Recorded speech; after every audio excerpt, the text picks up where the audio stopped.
दोस्तों, आज की कहानी एक ऐसे इंसान के ऊपर है जो अपनी खोज के लिए अमेज़न के जंगल में पहुंच जाता है और वहां उसे पता चलता है कि इस जगह पर एक गोल्डन सिटी है।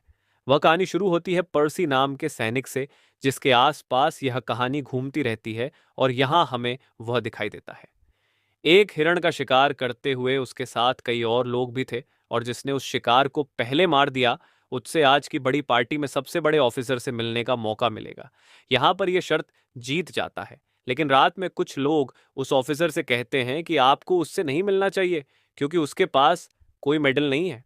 अब यह बात पर्ची को बहुत ही बुरी लगती है, क्योंकि उसने वह गेम जीता था और रूल के मुताबिक उसे इनाम मिलना ही चाहिए था, पर नहीं मिलता और उन्होंने अपना रूल तोड़ दिया था। अब यह बात वह अपनी पत्नी नैसी को भी बताता है, लेकिन अब कोई फायदा नहीं है। इसी तरह से एक साल का समय बीत जाता है। यहाँ पर पर्सी को रॉयल जियोग्राफिकल सेंटर भेजा जाता है, जहाँ पर कई बड़े लोगों से उसकी मुलाकात होती है और उसे बताते हैं कि तुम्हें एक दूसरी जगह पर भेजा जा रहा है, जहाँ तुम्हें मेजरमेंट लेनी है। बोलीविया और ब्राजील के बीच में एक अमेज़न नाम का जंगल आता है, जिसमें दोनों देश बहुत ही निर्भर हैं। लेकिन उन्हें यह नहीं पता कि उनके हिस्सों में कितना जंगल आता है। इसलिए तुम्हें वहां जाकर एक लाइन बनानी है, जिससे एक मैप बनेगा और दोनों देशों को फायदा होगा। तुमने पहले भी बहुत से ऐसे काम कर रखे हैं, इसलिए मैंने तुम्हें चूज किया। इस काम के लिए अगर तुमने ये कर दिया, तो मैं तुम्हें अच्छे पद पर प्रमोशन कर दूंगा। अब पर्सी को यह काम अच्छा लगता है। कम से कम उससे वहां आर्मी में बड़े लोगों के नीचे झुककर तो रहना नहीं पड़ेगा। इसलिए वह जॉन को हाँ कर देता है। इसके बाद वह जाकर नैन्सी को इस बारे में बताता है। अब वह भी मान जाती है, क्योंकि वह अपने हस्बैंड की खुशी में साथ देना चाहती है। इसके बाद समय आता है 1906 का। पर्सी अपना सफर शुरू करता है। उसे अटलांटिक ओशियन से होते हुए अमेज़न के जंगल की ओर जाना है, जहां उसके लिए एक मुसीबत उसका इंतजार कर रही है। दुनिया का एकमात्र ऐसा जंगल है जहां पर 20 से ज्यादा तरह के आदिवासी ग्रुप रहते हैं, और इस एरिया में इतने ऊंचे और घने पेड़ है कि सूरज की रोशनी जमीन तक पहुंच नहीं पाती। इसलिए पर्ची को खुद का ख्याल रखना होगा। यहां उसे लगता है कि शायद उसका कोई पीछा कर रहा है। इसलिए वह चौंकता हो जाता है और आखिर में वह उस आदमी को पकड़ लेता है। जाकर वह आदमी अपना नाम हेनरी बताता है और कहता है कि मैं भी सेना में था, लेकिन मुझे वहां से तुम्हारे बारे में पता चला कि तुम इस मिशन पर जा रहे हो, और मैं भी तुम्हारे साथ आना चाहता हूं। और इसी तरह से 7 महीनों के बाद वह आखिरकार अमेज़न की धरती पर कदम रखते हैं, और चंद पलों में उनकी मुलाकात कुछ खतरनाक सांपों से हो जाती है, जिनके काटने पर इंसान चंद सेकंड में मर सकता है। बड़ी देर बाद वह लोग एक ईसानी बस्ती में पहुंचते हैं। असल में ये जिस जगह पर खड़े हैं, वह बैरन नाम के एक कारोबारी के अंदर आती है, जो रबर का कारोबार करता है। इसलिए पर्सी उसे कहता है कि हम लोग ब्रिटिश आर्मी की तरफ से आए हैं। हमें यहाँ पर एक लाइन बनानी है जो बोलीविया और ब्राजील को अलग कर देगी, जिससे आपको भी फायदा होगा। अब वह आदमी मान जाता है और अपने आदमियों को उसके साथ भेज देता है, और कुछ सामान भी देता है, और वह कारोबारी अपने गुलाम आदिवासी को भी इनके साथ भेजता है, जिसको इस एरिया के बारे में काफ़ी जानकारी थी। वह पर्सी को बताता है कि आपको जिस जगह पर जाना है, वहां का रास्ता एक नदी से होकर गुजरता है, और इसीलिए हमें इस नदी को पकड़कर आगे बढ़ते रहना होगा। पर्सी को उसकी बातें सही लगती है, इसलिए वह फिर एक राह बनाते हैं और उसी नदी के सहारे से चलते रहते हैं। ऐसे ही कई दिन बीत जाते और हर रात उसी नदी के किनारे बिताते हैं। अगले दिन पर्सी को उसकी बीवी का खत मिलता है, जिससे उसे पता चलता है कि वह दोबारा से बाप बन गया है। उसे एक बेटा हुआ है, और यह जानकर वह बेहद खुश होता है कि कम से कम इस जंगल में उसे कुछ तो खुशी मिली है। वह थोड़ा और आगे बढ़ते हैं और तभी उन्हें एक जर्मन बोट दिखाई देती है, जिसके अंदर एक इंसान भी बैठा हुआ था। वह उन्हें आवाज लगाते हैं, पर वह कुछ जवाब नहीं देता। अब पास जाने पर उन्हें पता चलता है कि उस आदमी को तो आदिवासियों ने अंदर से खा लिया है। बस उसका ऊपर का ढांचा वहां रख दिया है, ताकि जो भी यहाँ पर आए वह रुक जाए और वह लोग भी शिकार कर ले। मतलब दोस्तों, ये एक ट्रैप था, और ये उसमें फंस जाते हैं, और तभी चारों ओर से तीर चलना शुरू हो जाते हैं, जिसमें इनके एक साथी भी मारा जाता है। अब यहाँ दो लोग पानी में कूद जाते हैं, और साथ में पर्सी भी। पर तभी सारी पिरान्हा मछलियां आ जाती हैं और उन्हें नोच नोच कर खाना शुरू कर देती हैं। लेकिन सही समय पर पर्सी जैसे तैसे खुद को बचा लेता है और ऊपर आ जाता है। लेकिन जब अपने साथी को ऊपर खींचते हैं, तो वहां पर कुछ नहीं मिलता। अब इन्हें समझ आ गया था कि यह जंगल कितना खतरनाक है। कुछ देर और चलने के बाद गुलाम आदिवासी कहता है कि जिस झरने के पास आप लोग जा रहे हैं उसके पीछे बहुत ही घना जंगल है और वहीं एक सोने का शहर है जिसे ढूंढने के लिए यहाँ पर कई लोग आए थे, लेकिन कभी वह वापस नहीं जा पाए क्योंकि उन्हें उस सोने की चमक के आगे कुछ दिख ही नहीं रहा था। लेकिन ये बातें पर्सी नज़रअंदाज कर देता है।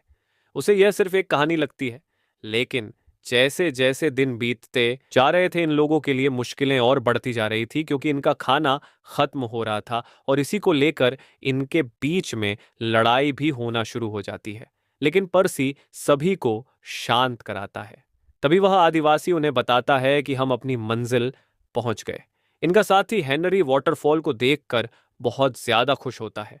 उसके पास जाकर चिल्लाना शुरू कर देता है क्योंकि आज तक उसने इस जगह के बारे में सिर्फ सुना था, पर आज उसने देख भी लिया। अब इसके बाद वह लोग शिकार करने में जुट जाते हैं ताकि आज का दिन का खाने का जुगाड़ हो सके। उधर पर्सी मेजरमेंट ले लेता है और अपने काम को पूरा करता है, लेकिन बीच बीच में उसे कई जगह पर कुछ निशान मिलते हैं जो किसी रिचुअल की ओर इशारा कर रहे थे। एक जगह पर उसे कुछ मिट्टी के बर्तन और गॉडेस की मूर्ति भी दिखाई देती है, जिसे देखकर वह समझ जाता है कि उस आदिवासी की बात में जरूर कुछ ना कुछ सच्चाई है। लेकिन अभी इस टाइम वह मजबूर है कि वह उस चीज को ढूंढ नहीं सकता। लेकिन ये सारी चीजें देखकर उसके अंदर अब क्यूरोसिटी बढ़ जाती है कि वह उस सोने के शहर को ढूंढेगा, क्योंकि वह निशान और सबूत उसे साफ पता रहे थे कि यहाँ पर बहुत कुछ एग्जिस्ट करता है। और यही बातें वह हेनरी को भी बताता है और कहता है कि शायद यहाँ आस पास एक ऐसा शहर है जिसे खोज लेने पर हम पूरी दुनिया की भूख मिटा सकते हैं। लेकिन अभी उन्हें घर जाना है, इसलिए वह रात को लेकर वापस घर आ जाते हैं और यहाँ महीनों का सफर करने के बाद फाइनली वह लंदन पहुंच जाते हैं, जहां पर पर्सी की फैमिली उसका वेट कर रही थी। सभी लोग उसे देखकर बहुत खुश होते हैं क्योंकि पर्सी ने काम पूरा कर लिया था। लेकिन उसके दिमाग में अब कुछ और ही चल रहा था। वह था the lost gold city. London आने पर उसके लिए एक डिनर पार्टी रखी जाती है, जहां पर जॉन के साथ कई ऐसे लोग आए हुए थे। वहां उसकी मुलाकात एक मौरी नाम के आदमी से होती है जो काफी अमीर था। इसके बाद एक मेजर कॉन्फ्रेंस होती है जिसमें बड़े बड़े रॉयल लंदन के लोग मौजूद थे। वहां पर उस जगह के पाई गई चीजों के बारे में सभी को बताता है और यह भी बताता है कि मुझे वहां एक सोने के शहर के बारे में पता चला जो कि वहां पर मौजूद है। अब इस चीज के बारे में मेरे पास पक्का सबूत है, लेकिन सभी लोग उसकी बातें सुनकर हंसने लगते हैं। एक आदमी खड़े होकर कहता है कि अमेजोन के जंगल में ऐसे लोग रहते हैं जो इंसानों को मार कर खा जाते हैं। ऐसे में वहां जाना असंभव है और हम ऐसे किसी भी प्रोजेक्ट पर पैसे नहीं लगाएंगे। लेकिन पर्सी तब एक लेटर दिखाता है जो सन 1750 में एक ब्रिटिश सैनिक ने लंदन के कुछ सीनियर को भेजा था, जिसमें कहा था कि वह एक खंडहर में फंस गया है।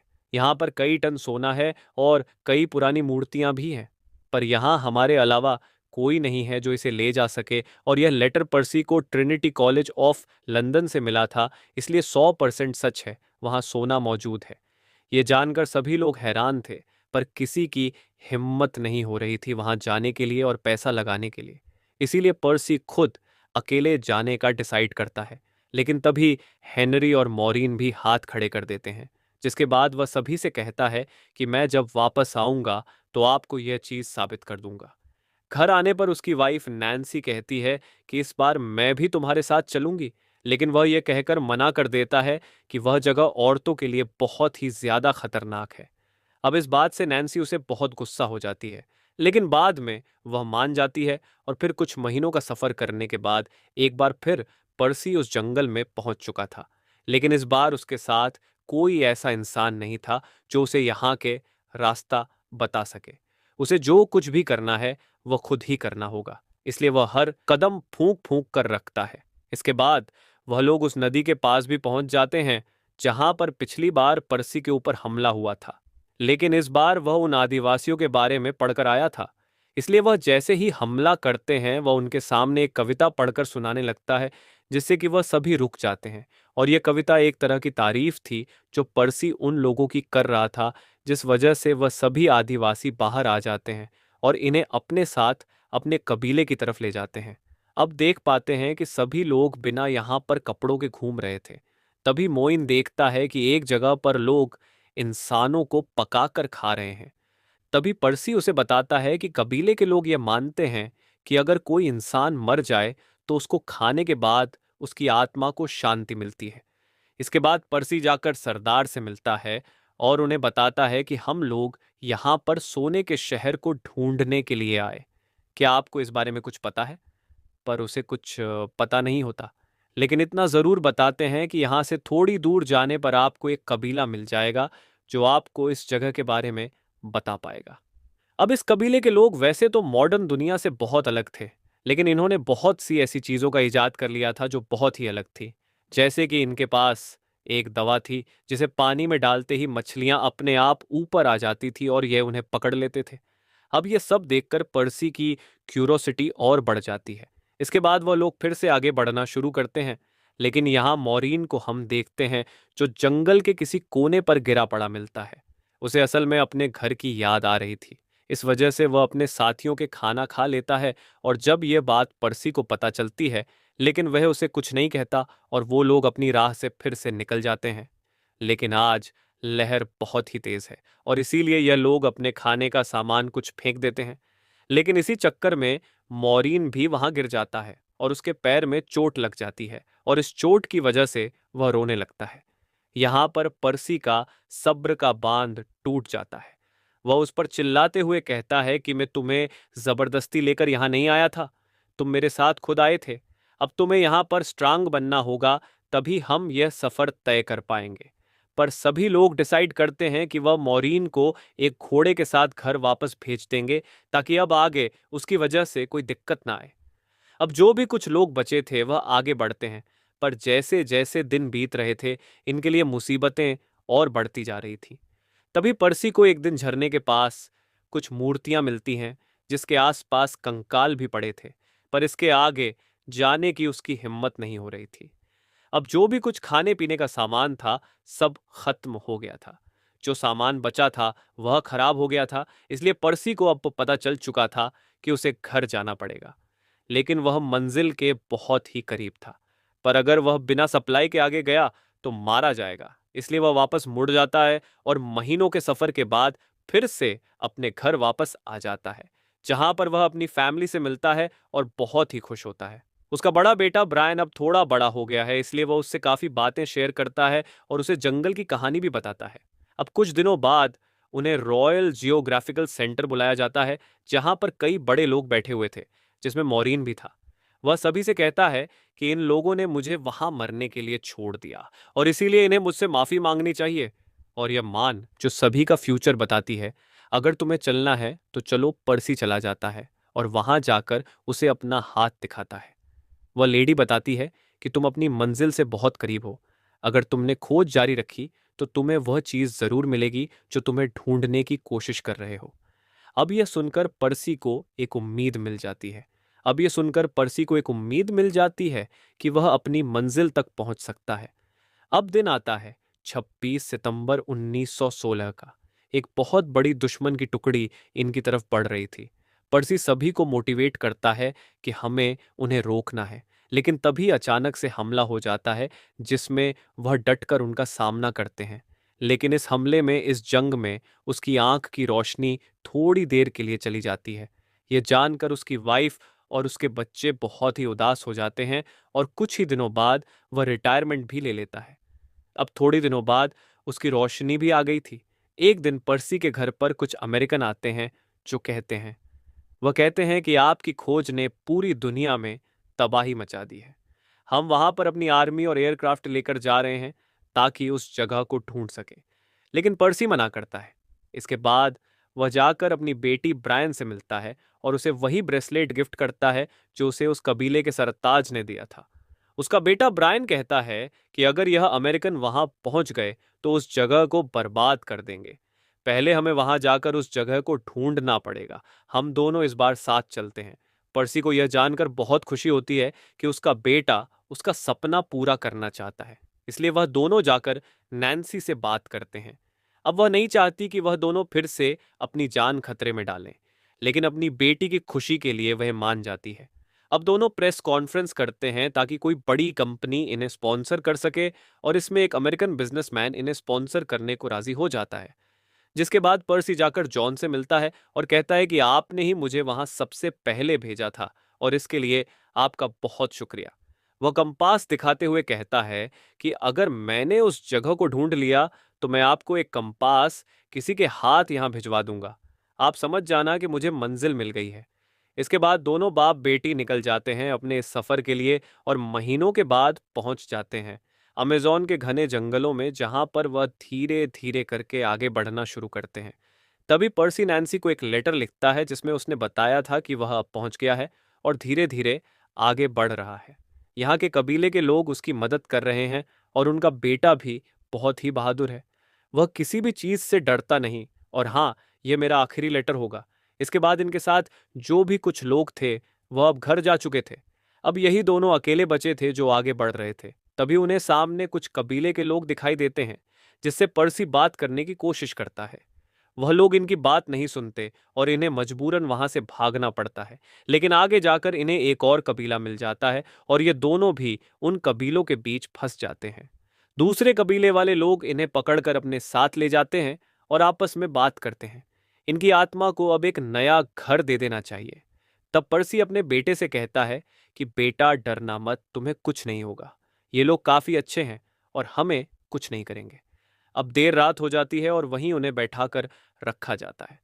रात होने पर पर्सी कहता है कि बेटा, मुझे तुम पर बहुत गर्व है। तुम यहाँ पर मेरे साथ आए हो। अब इसके बाद वह आदिवासी उन्हें कुछ पीने का सामान देते हैं, जिसके बाद ये लोग बेहोश हो जाते हैं और इन्हें फिर उठाकर कहीं ले जाया जाता है। पर्सी के दिमाग में उसकी बीती सारी जिंदगी आ रही थी। उसे पता था कि आज उसका आखिरी दिन है और यह लोग उसे और उसके बेटे को मार देंगे। उधर कई साल बीत जाते हैं और नैन्सी अब बूढ़ी हो चुकी है, पर अभी तक वह दोनों लौट कर नहीं आए। इसलिए वह जॉन के पास जाती है और उनसे कहती है कि वह अभी तक लौट कर क्यों नहीं आए। वह बताता है कि हमने बहुत से लोगों को उन्हें ढूंढने के लिए भेजा, लेकिन वह लोग भी लौट कर नहीं आए। शायद वह वहीं गुम हो चुके हैं। और यह सुनकर वह रोने लगती है और बताती है कि मेरे पास एक ब्राजीलियन आदमी आया था और उस आदमी ने बताया कि उसने उन दोनों को उन आदिवासी लोगों के साथ देखा था और फिर उसने मुझे एक कंपास दिया।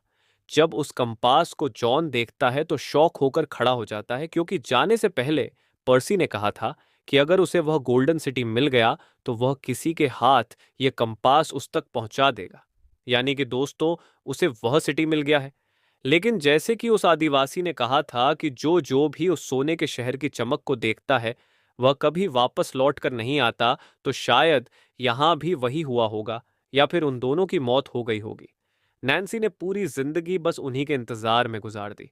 अब 21वीं सेंचुरी में कई सारे आर्कियोलॉजिस्ट ने अमेज़न जंगल में कई ऐसे हजार साल पुराने ब्रिज टेम्पल पाए जो पूरी तरह से गोल्डन के थे, जो कि उसी तरफ इशारा कर रहे थे कि पर्सी की बात सच थी।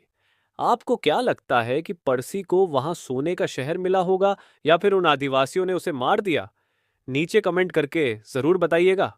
मिलते हैं अगली वीडियो में।